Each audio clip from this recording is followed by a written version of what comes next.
Récits, le podcast qui résonne, ou comment nos histoires et nos récits nourrissent notre imaginaire et notre trajectoire. Récits, un podcast créé, produit et présenté par Sophie Mauriac et Olivier Mardy. Réalisation et création sonore, Paul-Éric Rouvière.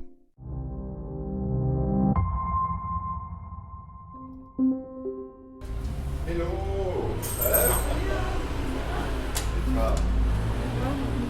Bonjour, c'est un accueil chaleureux, il me dit là.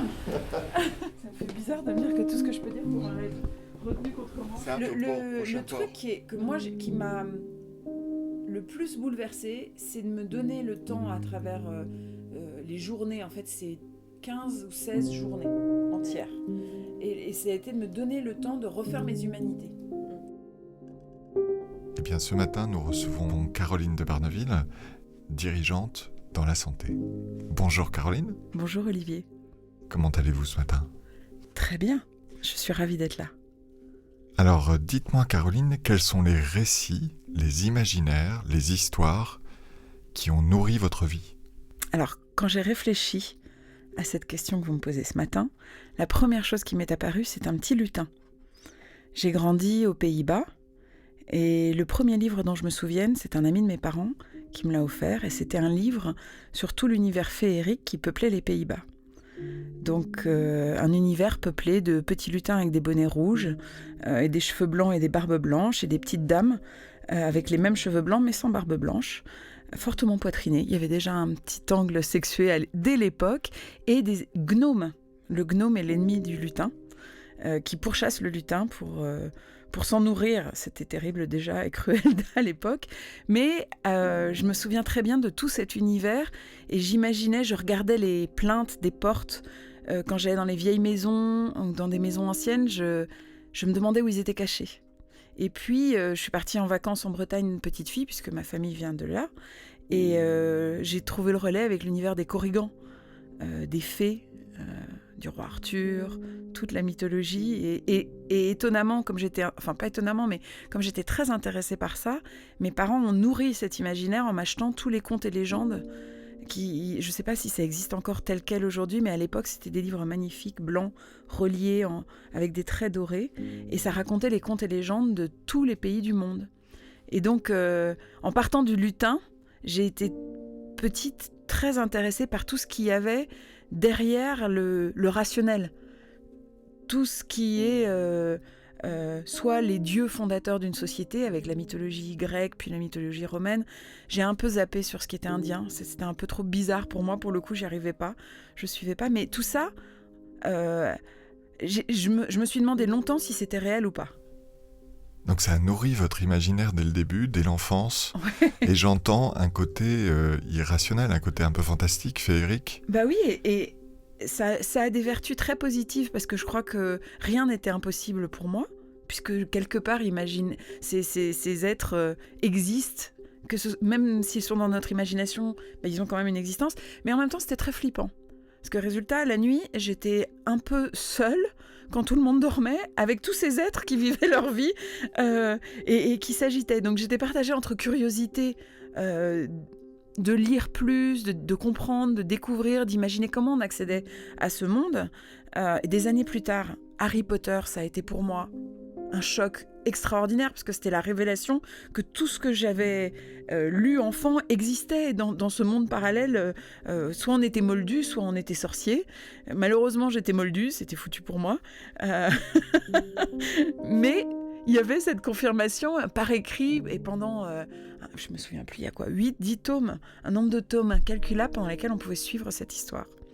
Mais il y avait quand même aussi la peur de me dire, mais alors attends, les gnomes, s'ils chassent les lutins, peut-être que s'ils me croient, ça va pas bien se passer. Donc j'ai dormi avec la lumière allumée pendant très très longtemps.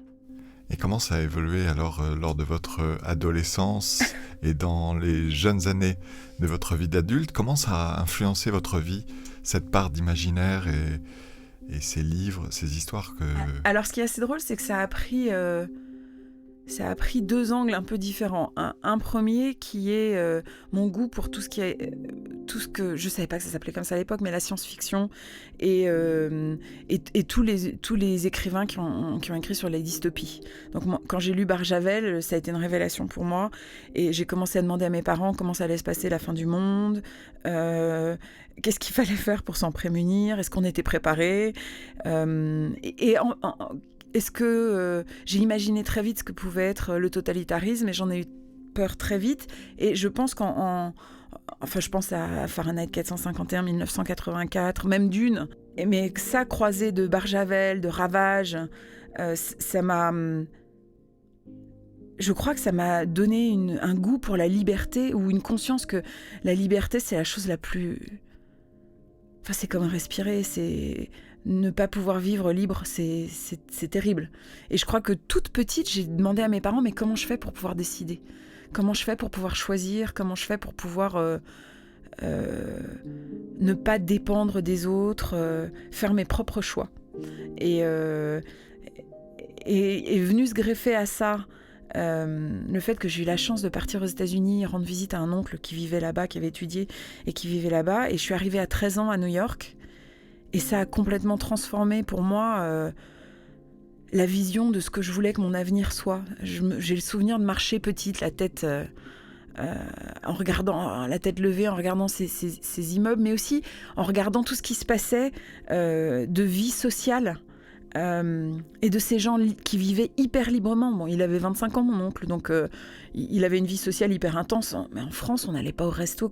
Il allait au resto tous les soirs, il y avait des concerts tous les soirs, il y avait on allait voir des expos dans des endroits complètement improbables. Ça n'existait pas en France quand moi j'avais 13 ans, des hangars dans lesquels il y avait des tableaux suspendus. J'avais jamais vu ça de ma vie. Donc ça m'a ouvert l'association, je pense, de lire de la science-fiction et d'aller aux États-Unis. J'ai vraiment eu l'impression que pour moi, il n'y avait pas de frontières, mais que l'enjeu, c'était de me construire en me donnant la possibilité d'être libre et de faire mes choix. Et en parallèle de ça, il y a un autre truc qui m'a beaucoup influencée. C'est que, aux alentours de mes 10 ans, par malheur ou par hasard, un soir de babysitting, je me suis relevée et j'ai regardé tout le bal des vampires de Bram Stoker, non pas de Bram Stoker, de Polanski, derrière l'épaule de ma babysitter sans qu'elle sache que j'étais là. Mes parents ont mis des mois à comprendre pourquoi, alors que déjà je dormais la lumière allumée, je ne dormais plus, ou je dormais armée d'un crucifix. Parce que ma peur du vampire est arrivée, et ça a été un peu la concrétisation de tous ces fantasmagories enfantines, des lutins, des gnomes et tout ça. J'ai trouvé mon ennemi, le vampire. Alors, ça semble complètement dingue quand on le dit maintenant, mais j'ai vraiment dormi avec des crucifix à côté de mon lit pendant des années. Tellement j'avais peur il n'y avait aucune raison que ce soit pas vrai, en fait. Il y avait plein de... plus je lisais autour du vampire, donc Bram Stoker, plus je me documentais sur le sujet, ça avait existé, ça venait de l'Europe de l'Est profonde, c'était lié à Vlad, enfin... Voilà, donc je me disais, en fait, ils vivent parmi nous. La bande dessinée, je suis rentrée dans la bande dessinée aussi en découvrant des histoires de vampires effrayantes. Et ce qui est marrant, c'est que petit à petit, je l'ai domestiqué quand je suis passée à découvrir un univers un peu plus pop, qui est le zombie. Et ça m'a permis de faire le lien finalement avec ma peur ou ma fascination un peu étrange pour la fin du monde.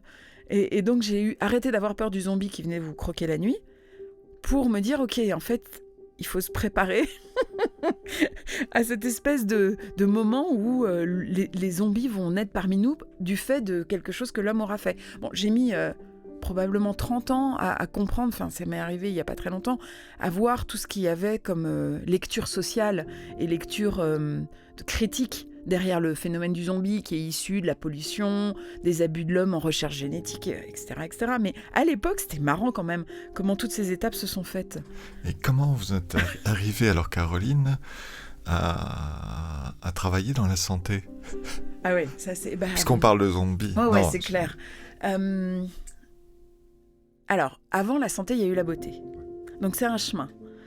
Et la beauté, elle est venue très simplement du premier garçon dont j'ai été amoureuse, qui m'a dit que j'avais de beaux yeux et qui m'a dit qu'il serait encore plus beau avec de l'eyeliner. Et à partir de ce moment-là, comme j'avais une maman pour qui le maquillage se limitait au rouge à lèvres, je me suis mise à essayer de comprendre. Et de mon attrait pour la culture américaine, culture pop américaine ou en tout cas grand public, je suis tombée sur ce formidable maquilleur qui est décédé, qui s'appelle Kevin Aucoin, qui a été un des premiers maquilleurs qui a... en 1990 ou même, ça doit être même avant, il avait déjà inventé tout ce qui a fait les belles années du maquillage, le contouring, redessiner complètement un visage, transformer un homme en femme et une femme en homme par le maquillage. Et ça m'a littéralement ébahie et j'ai trouvé ça absolument extraordinaire, le champ des possibles que ça ouvrait. Et ça rejoignait un peu mon désir d'être libre, parce que ce mec-là, il a rencontré au début énormément, à part dans l'univers artistique, il a rencontré énormément de backlash, quoi. Enfin, il était gay, c'était un des premiers, bon, pas un des premiers, mais il l'affirmait dans un univers très policé qui était l'univers de la beauté, qui était avant réservé soit aux femmes, soit aux transformistes, mais lui, il créait une espèce de moyen terme au milieu de tout ça. Et donc, moi, je me suis dit, mais en fait, dans le maquillage, il y a beaucoup plus que juste la séduction. Il y a l'invention de soi, il y a la liberté, encore une fois. Et j'ai eu envie d'aller bosser pour les marques de beauté et pour le maquillage. Et j'ai aussi découvert la valence salvatrice du maquillage. Mais ça, c'est quand je suis rentrée, quand j'ai commencé à travailler. Parce que j'ai candidaté chez L'Oréal, j'ai été prise chez L'Oréal. Et grand paradoxe de la vie, j'ai commencé dans la marque la plus blanche de L'Oréal qui soit, puisque j'ai commencé à travailler chez La Roche-Posay. Bon, nécessité faisant loi, j'ai pas craché dans la soupe. Mon rêve de maquillage s'était un peu éteint, mais il est revenu finalement assez vite parce que j'ai rencontré un homme qui avait fondé une école de maquillage pour apprendre aux esthéticiennes à maquiller les gens que la vie a abîmés. Et donc, j'ai pu voir les effets bénéfiques du maquillage sur les grands brûlés, notamment. Et le regain de vie, d'envie de vivre dans les yeux de femmes et d'hommes qui n'osaient plus se regarder dans un miroir à travers le maquillage. Et c'est pour ça que pour moi, la beauté a toujours été proche de la santé, parce que là, on parle de santé mentale. On parle même de santé physique, parce que vous osez sortir de chez vous. Quand vous ne sortez pas de chez vous, c'est quand même compliqué d'avoir une activité physique. On parle de lien social. Et on parle de retrouver sa liberté, parce qu'on ne se laisse plus enfermer par le regard de l'autre, et même le regard qu'on porte sur soi-même. Donc j'ai passé des années à travailler plus ou moins autour de questions de beauté, mais beaucoup de questions de soins. J'ai travaillé principalement sur des marques de soins. Et puis, au fil du temps, je dirais, mon expérience personnelle, mon papa a été atteint d'un cancer très grave, m'a donné envie de me mettre plus au service de la santé que de la beauté.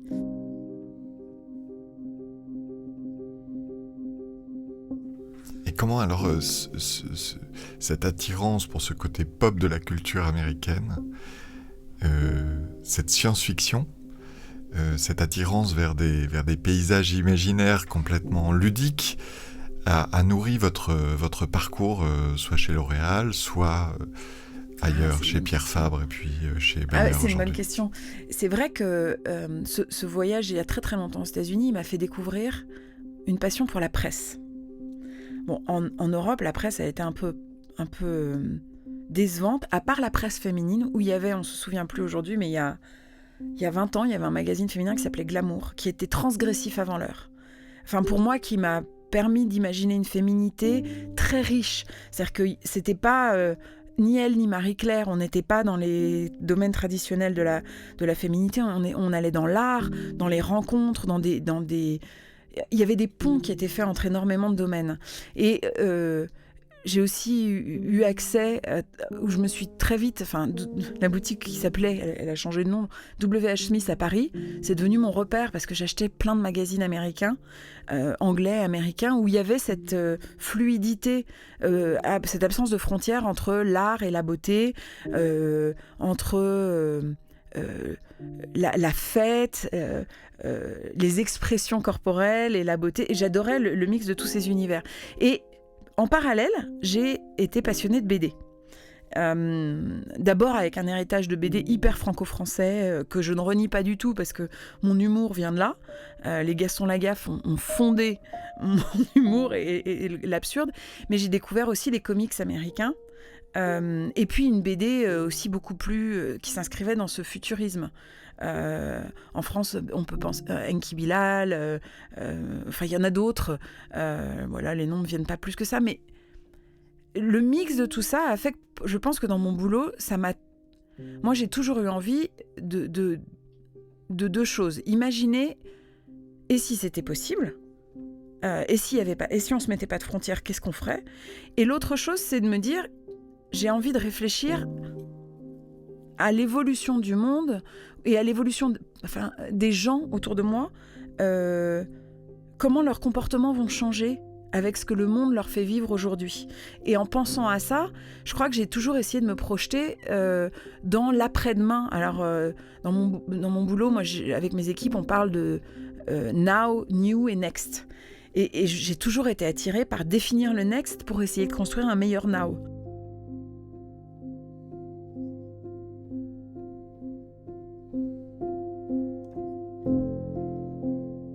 Moi, j'ai eu une révélation dans ma vie, un truc qui m'a éblouie pendant que je faisais mes études, c'est j'ai découvert, quand Internet a commencé, là j'ai l'air d'un dinosaure, mais l'hypertexte.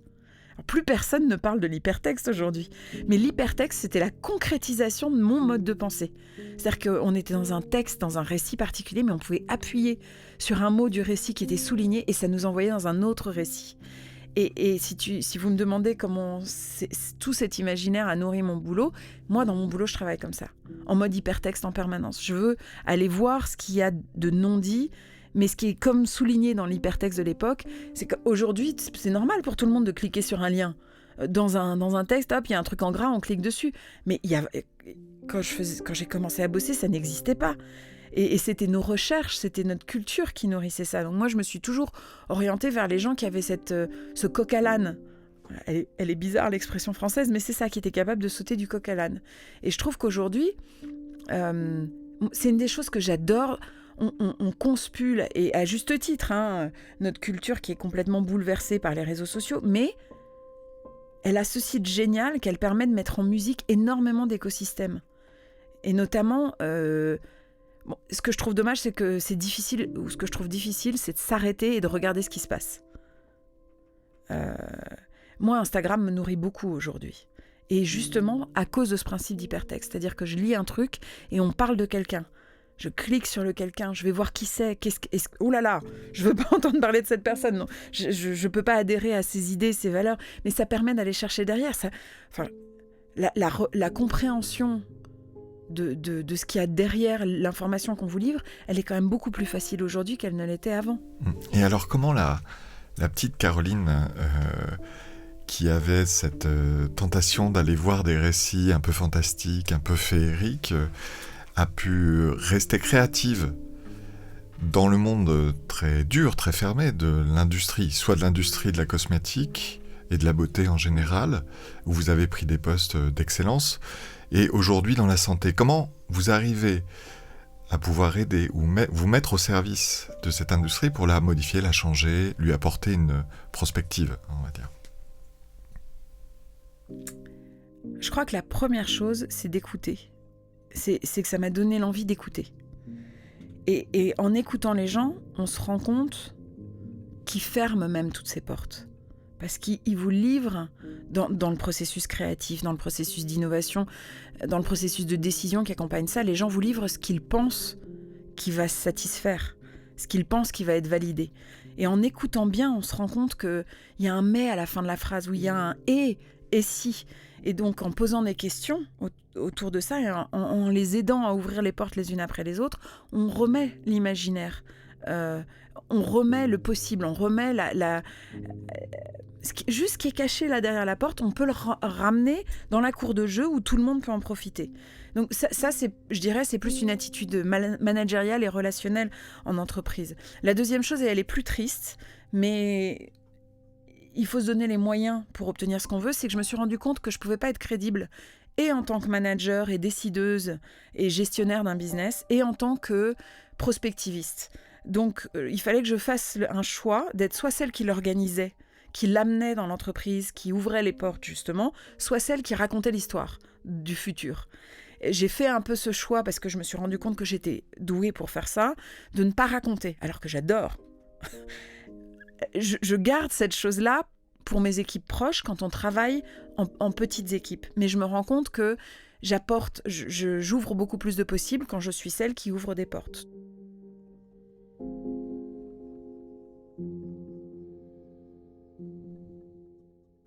Et est-ce que le monde de l'entreprise et des organisations dans lequel vous vivez tous les jours est plus perméable à cet esprit pop, avant-gardiste que vous avez, ou qui mêle imaginaire, créativité, pour imaginer le futur des organisations?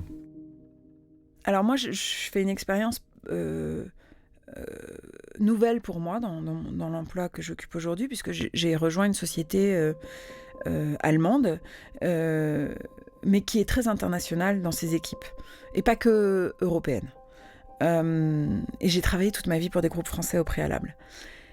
Et donc je ne sais pas si c'est l'origine de l'entreprise ou si c'est mon manager qui crée mon boss qui crée ce contexte-là, mais je travaille aujourd'hui dans un contexte très dépassionné en matière d'ego, où la poursuite de la réussite individuelle n'est pas un enjeu, n'est pas un sujet, voire est un facteur d'échec. Ce qui est absolument opposé avec l'expérience que j'ai faite pendant 20 ans en entreprise française. Il y a un truc à déconstruire en France. Et donc, pourquoi je vous dis ça ? Parce que dans ce contexte, je ne reçois que bienveillance quand j'ouvre une porte sur quelque chose qui peut sembler différent, absurde, étonnant, voire... Alors, je fais plus dans le choquant. Ça, c'est une évolution personnelle. Je croyais beaucoup au choquant avant, puis en fait, ça sert à rien. C'est violent pour les gens. Donc, à partir du moment où il y a une forme de violence, c'est très dur de passer de continuer à construire ensemble. Encore une fois, pour parler de la révolution, je reconnais que parfois elle est nécessaire. Et que souvent, les révolutions ne se sont faites que parce qu'il y a des gens qui ont bien voulu subir eux aussi la violence pour que les autres puissent derrière avancer. Mais en tout cas, c'est pas mon sujet en entreprise. Et donc, je ne suis plus choquante, mais j'essaye de voir s'il y a un intérêt quand j'ouvre un sujet. Et je ne rencontre que du positif. Je ne rencontre que de l'étonnement, des gens qui disent « Mais d'où ça vient que tu penses comme ça ?» Et que ça intéresse. Et ce qui est formidable, c'est que moi, j'ai pris le parti de commencer dans ma paroisse. Et ma paroisse me suit, c'est génial. Ma congrégation me suit, ils adhèrent, pour l'instant ils adorent, ils sont enthousiastes. Et sans que j'ai parlé à qui que ce soit d'autre des autres équipes, j'ai parlé à leur boss, mais j'ai pas parlé aux autres équipes. Il y a des gens des autres équipes qui, ça fait comme des petits voyants qui s'allument, qui appellent, qui disent « On a entendu dire que vous faisiez ça, est-ce qu'on peut venir ?» Et ça, c'est extraordinaire. Donc aujourd'hui, moi je suis très confortée dans mon choix d'essayer d'amener une forme de transformation sociétale, enfin d'ouverture à une écologie du changement par la bonne volonté, par les petites actions, par le bien quotidien et pas par la révolution. Merci, Caroline. Merci, Olivier.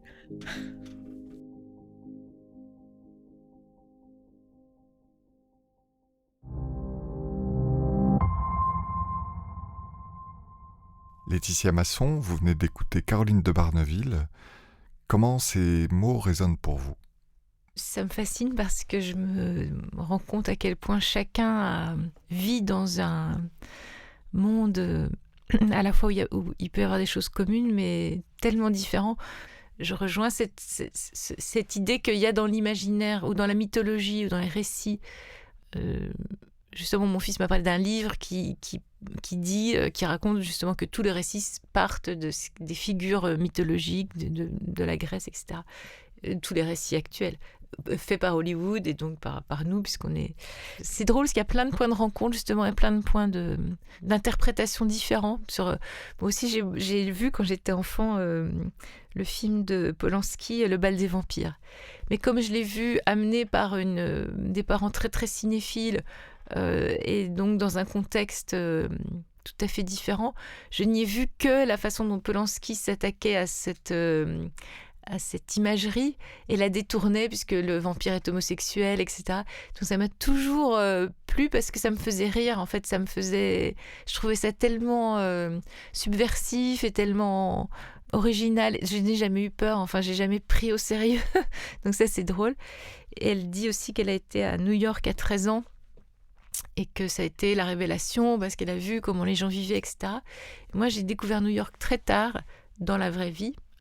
Et donc, en rentrant dans le réel, je suis rentrée dans le film. Et donc, c'est tout autre chose. C'est-à-dire que moi, j'ai une fascination pour New York, mais parce que là, je rentre dans l'imaginaire, je rentre dans mon propre imaginaire. Et dans l'imaginaire collectif, je vois bien, ça marche encore sur les jeunes gens d'aujourd'hui. C'est-à-dire que l'Amérique, c'est l'Amérique. Après, voilà, moi, je me disais justement que les récits on tombe sur la même chose. C'est pas Tolkien, c'est pas tout ça, c'est pas les gnomes, c'est pas tout ça. Mais par contre, je suis fascinée aussi, un de mes livres de chevet, comme ça, c'est Les Grandes Espérances de Dickens. Et donc j'adore Dickens comme récit d'enfance. Mais on voit à quel point c'est ancré dans le réel. L'idée que faire attention à l'autre, c'est la voie de sortie de l'enfer, disons, et de la violence. Ça, j'en suis persuadée. Mais par contre, je n'ai plus l'innocence ni la naïveté de croire que ça va se faire avec des showers of love. Voilà, c'est-à-dire, je pense qu'au fond, là, c'est vraiment le choc entre l'imaginaire et le réel. Et c'est votre sujet, mais c'est vraiment là que tout se passe et que tout vole en éclats. C'est-à-dire que c'est la question de l'humanité, quoi. Le rapport entre l'imaginaire et le réel et les points de conflit de ça. Merci beaucoup. Merci à vous. Laetitia.